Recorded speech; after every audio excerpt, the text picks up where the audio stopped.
sous forme aquatique dans nos régions. Dans les régions beaucoup plus chaudes, dans son territoire, en Louisiane ou en Floride, le tétard reste juste la période estivale dans l'eau et puis se développe. Ici, parce que le climat est plus tempéré, il reste 2 ans dans l'eau. Donc on atteint à des tailles assez impressionnantes. Je vais en mettre qu'un seul dans la main.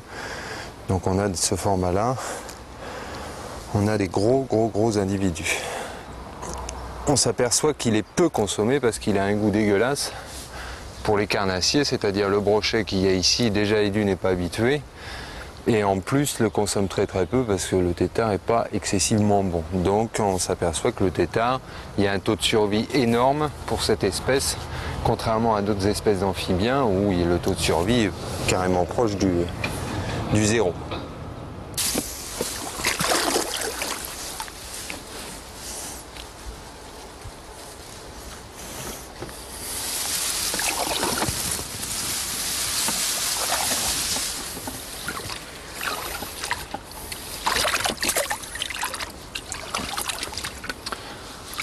Donc là, on vient de trouver de la ponte de grenouille taureau. C'est un élément de ponte de grenouille taureau, c'est-à-dire la grenouille taureau, elle pond en plusieurs fois. Là, on a des pontes qui vont jusqu'à 40 000 œufs, ça va de 10 000 à 40 000 œufs pour les grosses femelles.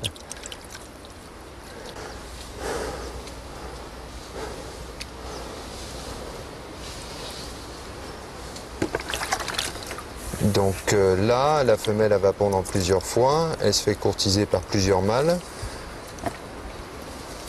Et les tétards, les jeunes vont sortir de l'œuf au bout de 3-4 jours suivant la température. S'il fait frais, ça va prendre un peu plus de temps. S'il fait chaud, ça va sortir très vite. Donc là, on a une ponte très fraîche qui a été pondue hier ou avant-hier.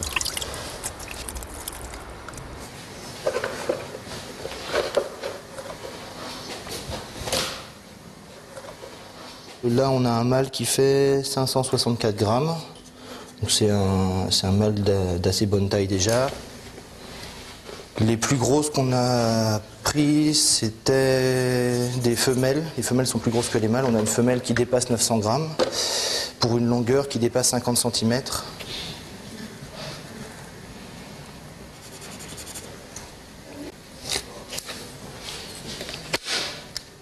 Là, on a un mâle qui fait 42 cm, donc c'est déjà pas mal quand même. Nous, c'est les plus grosses qu'on a attrapées. Il y a quand même des gens sur le terrain, des agriculteurs ou des riverains, qui nous disent en avoir vu des très grosses et même en avoir attrapé certaines. Donc 1,3 kg pour les plus grosses, même des fois plus de 2 kg. Alors après, ça devient des données un petit peu... Les on-dit, on ne sait pas trop vraiment quelle est la part de vérité là-dedans, puisqu'on n'arrive jamais à retrouver les cadavres. Ils nous les gardent jamais. Et puis pour des longueurs aussi qui dépassent 70-80 cm. Nous, ce dont on est sûr, c'est celles qu'on récupère et qu'on mesure vraiment. Donc c'est-à-dire 55 cm pour les plus grandes et puis un petit peu moins d'1 kg. Ce qui est déjà énorme pour des grenouilles. On a une dans l'épuisette, elle est là. Voilà. Donc là, on a un mâle d'une taille tout à fait correcte. Tous les petits canards ont été bouffés. Et votre étang, là, il est en train de mourir. Ça, vous autorisez-moi à les ramasser. Hein. Ouais. Mais en principe, elles sont là parce qu'elles sont là où il y a du poisson. Et nous, on étudie, c'est-à-dire voilà. on les tue, on les mesure pour savoir le poids, on les pèse et puis on ouvre. Après. Ah oui. Et puis on ouvre pour savoir ce qu'elle bouffe. Ouais. Parce qu'il y a plein de gens qui disent non, elle bouffe pas de poisson, etc. Non, elle bouffe tout. Elle bouffe tout. Tout. Ça au prix. Ah ouais. J'ai tué la carabine, moi. Ah ouais. Moi, je leur fais pas le cadeau. Hein. Vous avez essayé de la cuisiner? Ça? Ouais. J'ai un copain qui l'a mangé. Il paraît que c'est bon, mais c'est pas moi qui mangerai. Il faut pas y compter.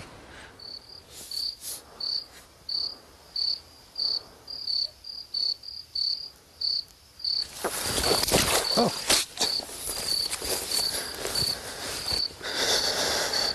Continuons.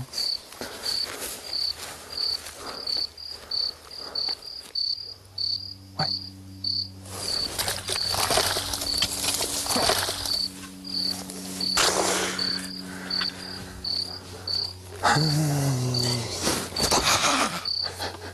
Allez, vas-y.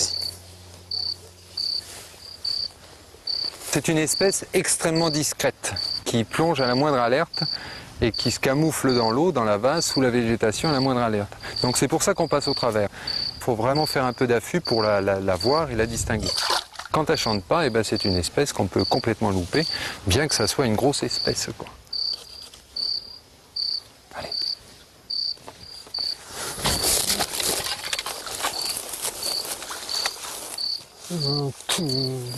Pour l'instant, c'est pas. On ne parle pas d'éradication parce qu'on est un peu ridicule pour parler d'éradication.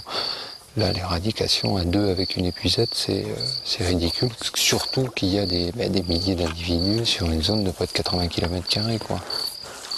Ce qu'on fait, c'est qu'on les mesure, on les pèse. Et le but du jeu, c'est de les ouvrir pour savoir ce qu'ils bouffent, quoi.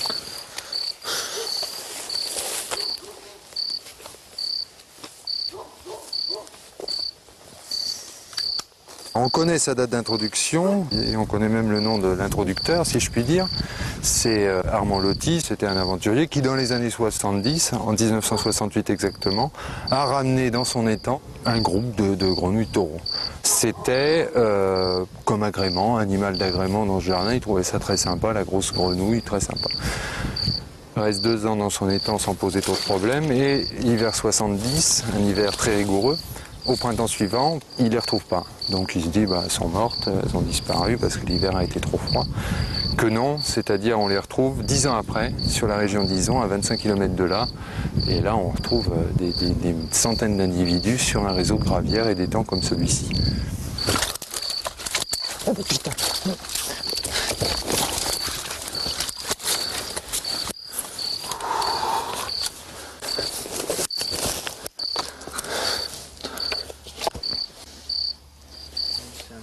Oh, bien abîmé, tu vois.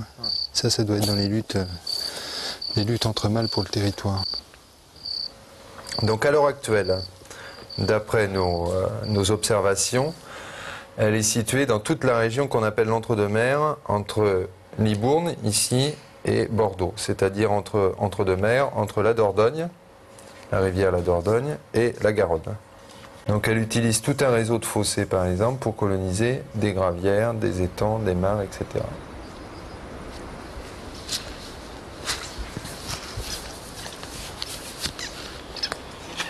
T'entends? C'est la nurserie, quoi. C'est-à-dire toutes les petites grenouilles de taureau qu'on entend, c'est des cris d'alerte. C'est une grenouille, quand elle part, elle fait des petits cris d'alerte. Et tout ça, c'est les petites grenouilles de taureau qui sont présentes ici. Et là, peut-être qu'il y en a une. Cette espèce, quand elle arrive quelque part, quand elle est très nombreuse, elle va s'occuper de faire disparaître tous les batraciens, toutes les autres espèces d'amphibiens. Le problème avec ça, c'est qu'on pourrait se dire, les amphibiens, après tout, ça sert à rien, c'est pas... Mais les amphibiens ont un grand rôle. Les grenouilles, en particulier par chez nous, ont un grand rôle, c'est que ce sont des gros consommateurs de moustiques en particulier. Cette espèce arrivant, éliminant toutes les autres espèces de grenouilles, cette taille-là, ça bouffe pas de moustiques. Un moustique, c'est un cacahuète pour elle, quoi. Donc, prolifération de moustiques, donc traitement chimique qui va s'empresser de faire disparaître toute la faune autour, tous les insectes restants. Et cette espèce, bien entendu, va survivre parce qu'elle va résister aux traitements chimiques et aux autres choses. Si j'ai une grenouille comme ça sur mon plan d'eau, qu'est-ce que je fais? Donc ce qu'il faut faire, si un particulier, un pêcheur aperçoit ou a une ou plusieurs grenouilles de taureau sur son plan d'eau, c'est appeler l'association Cistune Nature, c'est-à-dire qu'on étudie cette espèce et pour être sûr que c'en est une, nous donner l'identification de l'animal. Nous, soit on se rend sur place, sinon s'en débarrasser par tous les moyens possibles et inimaginables. C'est-à-dire il faut à tout prix s'en débarrasser. Surtout, il ne faut pas être attiré par l'appât de la cuisse, c'est-à-dire en amener chez soi ou amener des têtards chez soi vivants et des individus vivants chez soi pour tenter un élevage. D'une, ça ne marche pas. De deux, c'est interdit. Et il ne faut surtout pas en ramener vivante chez soi. Morte, aucun problème. Vivante, absolument non.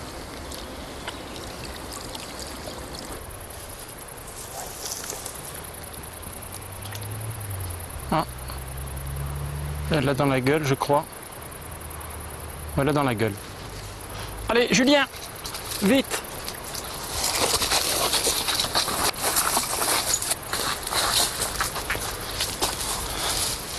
Ah non, elle a sauté au doigt, au forêt. Ça s'est défait, ça s'est pris au doigt. Eh ben, au début c'était à la gueule, mais elle a réussi, bon, mais tant mieux. Tiens-la bien. Elle est jolie, hein. T'as vu toute jaune dessous. Avant, les femmes choisissaient le chasseur, savoir s'il était bon pour nourrir tous les enfants. T'es belle, ma petite. Si t'es aussi bonne que belle, ça promet. On m'en dira des nouvelles tout à l'heure. Faut trouver du persil. Allez.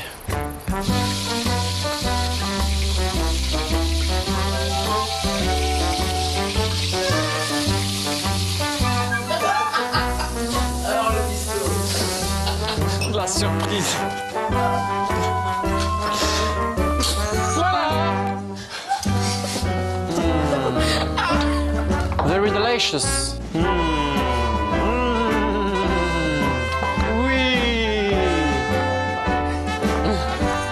Oui, voilà. Voilà.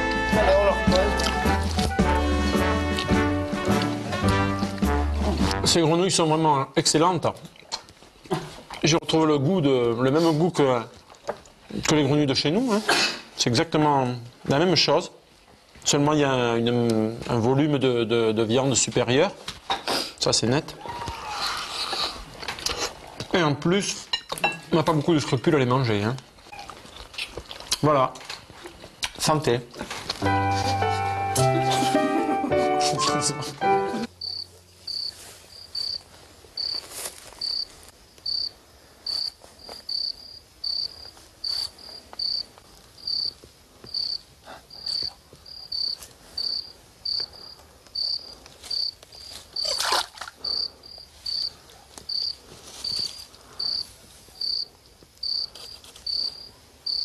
Allez.